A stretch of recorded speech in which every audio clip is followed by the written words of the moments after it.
ठीक हो बेटा। मैथ पढ़ने के क्रम में हम लोग पढ़ रहे थे, पढ़ाएंगे तो था। क्लास 6 है ना आपका? क्या नाम है चैप्टर का?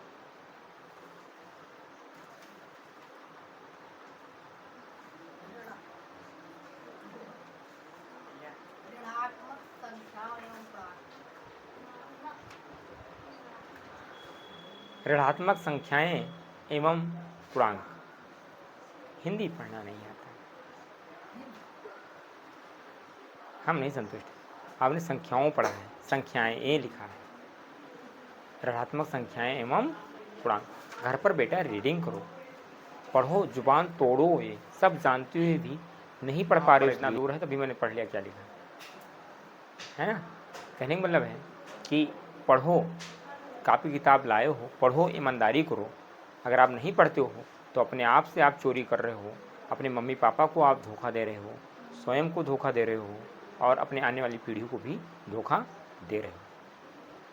आपके मम्मी पापा का काम था कि किताब प्रोवाइड कराना, कापी प्रोवाइड कराना, विद्यालय का फीस देना, आपका कपड़ा लाना, आपका अच्छे अच्छे खाना मिलाना, खिलाना और सब कुछ वो दे रहे हैं। अब आपका केवल और केवल एक काम है कि ईमानदारी से पढ़ें। कहाँ से वो पैसा लाते हैं, कैसे लाते हैं, ये केवल वही जानते हैं या तो उनकी अंतरात्मा जानती है। आपसे कोई एहसास नहीं होगा। जब यहाँ से आपको लिस्ट दिया जाता है कि आप यहाँ पर लाकर इसको जमा करिए, तो आप लोग ला कर देते हो, लेकिन वो कहाँ से ला कर देते हैं वो वही जानते हैं। तो अगर नहीं पढ़ते हो आपको बताया गया है विद्यालय से कि आप बेटा शाम को 7 बजे से लेकर रात के 10 बजे तक या 6 बजे से रात के 10 बजे तक पढ़िए, तो पढ़िए, आपका भला है, मेरा कोई भला नहीं है उसमें। मुझे जो पढ़ना था मैंने पढ़ लिया। मैं आपके हर एक क्लास में ये चीज़ कहता हूँ, इसमें मेरा कोई लाभ नहीं है। लाभ किसका है? आपका है। पछताओगे एक दिन, मेरे पास सब कुछ था, केवल मैंने पढ़ा नहीं। नहीं पढ़ोगे, घर वाले आपको प्रदेश भेज देंगे, क्योंकि घर वाले इतना अमीर आदमी नहीं है कि आपको बैठा के खिला पाएंगे। मेहनत मजदूरी करके पढ़ा रहे हैं आपको और आप उसका दुरुपयोग कर रहे हो, तो अपने पैर में समझो कुल्हाड़ी मार रहे हो। जैसे नहीं पढ़ोगे तो आपको तुरंत प्रदेश भेज देंगे। यही कहेंगे कम से कम तुम 5,000 ही कमाओगे, तो जो इस समय 10,000 कमा रहा हूँ तो 5 तुम्हारा लेकर के 15,000 हो जाएगा। और जहाँ से आपने प्रदेश जाके मजदूरी करना प्रारंभ कर दिया है, मैंने ये नहीं कहता हूँ मजदूरी करना बुरी बात है, लेकिन आपके आने वाली पीढ़ी, जो आपके बच्चे होंगे, आपके भाई होंगे, आपके बहन होंगी, उन सबको भी आप उनका भविष्य ले डूबे हैं। क्योंकि आपके पास जब पैसा नहीं रहेगा तो आप उनको शिक्षा नहीं दे पाओगे। शिक्षा नहीं दे पाओगे तो जैसे एक पीढ़ी आपकी हमारे मम्मी पापा के मजदूरी करते बीते, ऐसे हम लोग भी मजदूरी करेंगे और हमारे आने वाले भविष्य भी मजदूरी करते ही बीतेंगे, उनकी भी। तो एक मजदूर ना पैदा करो, एक मालक पैदा करो। मालक कब बनाओगे? जब वो पढ़ लिख लेगा। हमें नहीं कह रहे नौकरी ही होता है, हमारी नौकरी नहीं लगी, हम नहीं रहते हैं क्या? नौकरी जाए भाड़ में, ठीक है। जब आप जानोगे नहीं, लोग समझोगे नहीं, तो आप अपना अधिकार और एक अच्छे मनुष्य आप नहीं बन पाओगे। इसलिए पढ़ो। 6 से 10 कहा गया है, बैठो। तुरंत नहीं आपका मन लगने लगे, पहले मन भगेगा। जैसे ही मन भगे, किताब उठाओ, रीडिंग शुरू कर दो। पढ़ोगे तो आपके पास समस्या रहेगा, सर जी ये पाठ कैसे लिखना है, सर जी ये पाठ कैसे लिखना है, सर जी ये मैथ में ये क्वेश्चन कैसे होगा, इसका मीनिंग कैसे होगा, उसका मीनिंग कैसे होगा। कोई कभी क्वेश्चन लेकर नहीं आते हो और मुझे पता है कि आप पढ़ते नहीं हो, कुछ नहीं पढ़ते हो। नहीं पढ़ते हो। रीडिंग करो, जोर जोर से पढ़ो। क्यों नहीं जान पाओगे? नहीं जान पाते हो, पेंसिल आपको खरीदवाया गया है, पेन खरीदवाया गया, पेंसिल के नीचे कलम एक लाइन लगा दो, फिर से उसको छोड़ दो, शब्द अगला शब्द पढ़ो। वो भी नहीं आता है, फिर अगला शब्द पढ़ो। पूरी किताब नहीं आती है, पूरी किताब में चिन्ह लगा के लाओ, सर जी मुझे नहीं आता, बताइए इसको, मुझे नहीं आता है पढ़ना, बताइए मुझे। फिर नहीं पढ़ रहे हो, पैसा दे रहे हो आप। क्या दे रहे हो? पैसा दे रहे हो। पूछो, मैं तो खुल के कह रहा हूँ, फ्री नहीं पढ़ रहे हो आप। किसी दिन कह दो, सर जी मैं 10 दिन नहीं आया था इस महीने में, तो मेरा 10 दिन का पैसा ना लीजिए। अगर आपको सर जी माफ़ कर दें आपका फीस, तो मैं समझूंगा कि हाँ कोई बात नहीं है, आप नहीं जान पाए तो कोई बात नहीं, ठीक है। समझ में आ रहा है? तो आपका काम कुछ नहीं, पंगा करने की ज़रूरत है, बस कुल पढ़ो। शाम को 6 बजे बैग उठा लो और बैठ जाओ, रीडिंग करो। कोर्स लिखाया गया उसको लिखो, फिर याद करो उसको। दिन भर में एक ही पार्ट लिखाया गया होगा या फिर 2 पार्ट लिखाया गया होगा। आज लगभग 27 तारीख है, कितना तारीख है? आज 26 जुलाई हो गया है। अगर 1 तारीख से आप विद्यालय को मानते हो, नया कापी किताब आने पर, तो लगभग 26 दिन हो गए आपके। 4-5 दिन और बाकी हैं और आपका ये महीना भी ख़त्म हो जाएगा। अगस्त जैसे शुरू हुआ, त्योहारों का प्रारंभ हो जाएगा और त्यौहार जैसे आया तैसे ही छुट्टियां होनी प्रारंभ हो जाएंगी, फिर और भी डिस्टर्ब रहेंगे। पर आप नियम बना लो कि हमको रोज़ 6 से 10 पढ़ना है, एन केन प्रकार ऋण पढ़ना है। समझो मुझे ड्यूटी जाना है, मुझे ऑफिस जाना है, मुझे इतने से 6 से 10 में खाली नहीं हूँ। जैसे मुझे अगर कोई कहे कि सर जी आप, या कोई मुझे कहे कि भैया आप 8 से और 1 के बीच में क्या मिल सकते हो, या 8 से 4 के बीच में मिल सकते हो, नहीं मैं नहीं खाली हूँ, साफ मना कर देता हूँ, मैं नहीं खाली हूँ तो नहीं खाली हूँ। जो काम कराना है आपको वो मुझे 4 बजे के बाद बताइए, 4:30 बजे के बाद बताइए। तो आप 1 बजे तक बिजी रहते हो तो आपको हो कि मैं भी 8 से 1 नहीं खाली हूँ, जैसे स्कूल का टाइम है, ऐसे 6 से 10 शाम को भी मैं नहीं खाली हूँ। पढ़ो, अगर आप पढ़ो 1 महीने में अगर फ़र्क नहीं आएगा तो तुम कहना सर जी मुझे कुछ नहीं जानकारी हो रही। ठीक है, समझ में आया?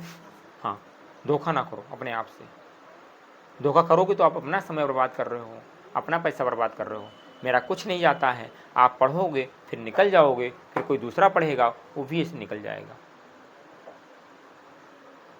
ठीक है कृष्णा? हाँ पढ़ो, ना जान पाओ पूछो, ना जान पाओ पूछो, ना जान पाओ पूछो। जितनी बार पूछोगे मैं उतनी बार बताऊंगा, मैं उतने तरीके से बताऊंगा, और जब तक बताऊंगा कि जब तक आपको समझ में नहीं आ जाएगा। और समझ में आएगा ये मेरी गारंटी है। अगर मेरे पढ़ाने पर आपको समझ में नहीं आता है तो गलती इसमें आपकी नहीं, मेरे में गलती है, मैं सही से नहीं पढ़ा पा रहा हूँ। ठीक है प्रदीप? हाँ, लेकिन पढ़ना पड़ेगा। अगर मैं कहूँ मैं घर पर ही रहूँ और वहीं से आपको पढ़ाऊँ तो नहीं पढ़ा पाऊँगा। क्यों? मैं बहुत जानकार हूँ मान लो, लेकिन घर पर रहने से नहीं पढ़ा पाऊँगा। मुझे स्कूल आना ही आना पड़ेगा, कि नहीं आना पड़ेगा? वो भी समय से आना पड़ेगा और प्रतिदिन आना पड़ेगा। ये नहीं कि एक दिन चला आया कोई बात नहीं, ऐसे एक दिन से पढ़ने से आपके कुछ नहीं हो जाएगा। प्रतिदिन पर आना पड़ेगा आपको, प्रतिदिन 6 से 10 पढ़ना पड़ेगा शाम को। इधर जब 6 से 10 हो जाए, 10 बजे तक आप सो जाया करो। सो जाते हैं घर वाले, सो जाने दो, उनको नहीं पढ़ना है, उनको सुबह अपना काम है। मम्मी से कहो कि मम्मी सुबह खाना नहीं बनाएंगी, क्या ऐसा संभव है? वो अपना काम करेंगी। ठीक है, तो आपको भी पढ़ने का काम है, पढ़ो। अभी आपका समझो बहुत गोल्डन टाइम है। क्या है? बहुत ही सुनहरा अवसर है, सुनहरा समय है। फिर ये समय आने वाला नहीं है। जैसे जैसे आप बड़े होते जाओगे उम्र में, शरीर में, वैसे ही आपके ऊपर जिम्मेदारियां आती जाएंगी। समझ में आ रहा जो मैं कह रहा हूँ? इसलिए पढ़ाई करिए आप। इससे अच्छा, अरे यार क्या है, कितना बोझ उठाना है? कलम का बोझ उठाना है केवल। किसका? कलम। मुझसे और कुछ थोड़ा, मुझसे कुछ कराया जा रहा है। कलम यो मतलब आज मैं बहुत थक गया ना। क्या थक गए हो? क्या कर रहे थे? हमसे पूछो, जो किसान जो खेत में काम करते हैं उनसे पूछो क्या होता है मेहनत।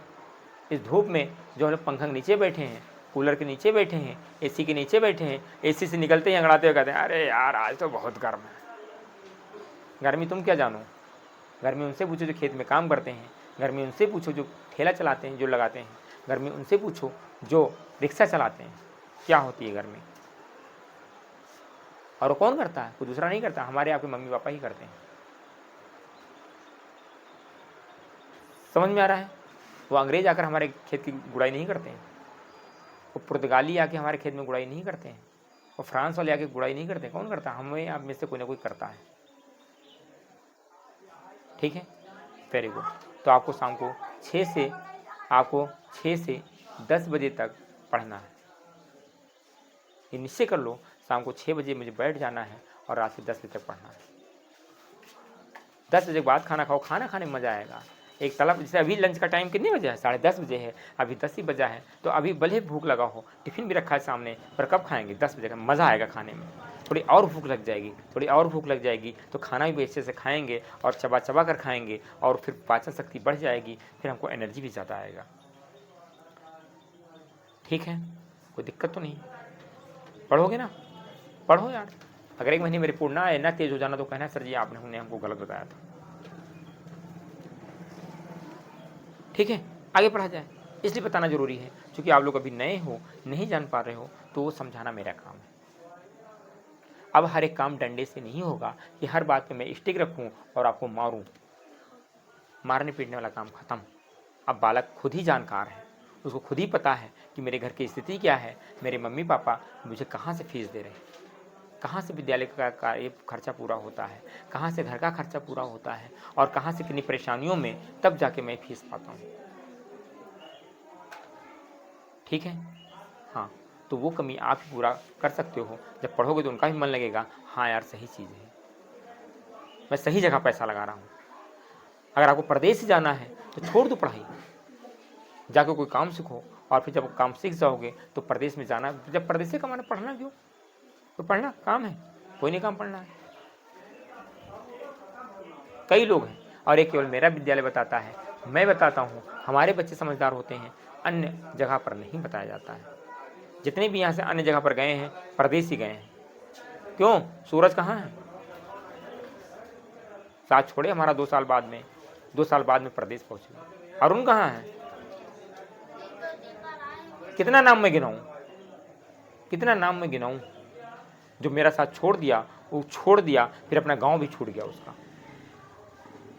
कोई नहीं समझाने वाला है, कोई नहीं बताने वाला है कि हमारा अच्छा राह क्या है। ठीक है, जान पाए?